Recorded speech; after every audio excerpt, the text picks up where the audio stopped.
যশোর সীমান্ত এলাকায় বিশেষ অভিযান চালিয়ে প্রায় ৬,৫৮,০০,০০০ টাকা মূল্যের স্বর্ণের বারসহ ৩ পাচারকারীকে আটক করেছে বিজিবি। এ সময় পাচার কাজে ব্যবহৃত একটি প্রাইভেট কার, মোবাইল ফোন ও নগদ অর্থ জব্দ করা হয়। বৃহস্পতিবার যশোর নড়াইল মহাসড়কের নীলগঞ্জ ব্রিজ এলাকায় এ অভিযান পরিচালনা করে তাদের আটক করা হয়। আটককৃতরা হলেন রনি, আব্দুল গনি, ইসরাইল। তাদের বাড়ি যশোরের শার্শা, চৌগাছা ও কোতোয়ালি এলাকায়। বিজিবি সূত্রে জানায়, গোপন সংবাদের ভিত্তিতে সন্দেহভাজন একটি প্রাইভেট কারে তল্লাশি চালানো হয়। এ সময় গাড়ির হেড রেস্টের ভেতরে বিশেষ কৌশলে লুকিয়ে রাখা ২৬টি স্বর্ণের বার উদ্ধার করা হয়।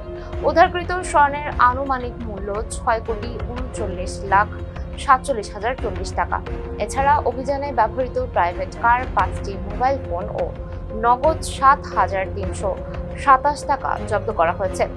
সব মিলিয়ে উদ্ধার ও জব্দকৃত মালামালের মোট মূল্য দাঁড়িয়েছে ৬,৫৮,৭০,৮৬৭ টাকা।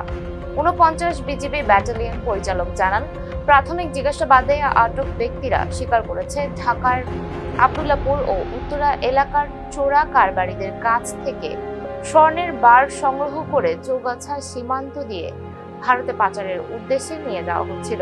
এ ঘটনায় আটক ৩ জনের বিরুদ্ধে মামলা দায়ের শেষে তাদের যশোর কোতোয়ালি মডেল থানায় হস্তান্তর করা হয়। এতক্ষণ সঙ্গে ছিলাম আমি সুমাইয়া হক তন্নি।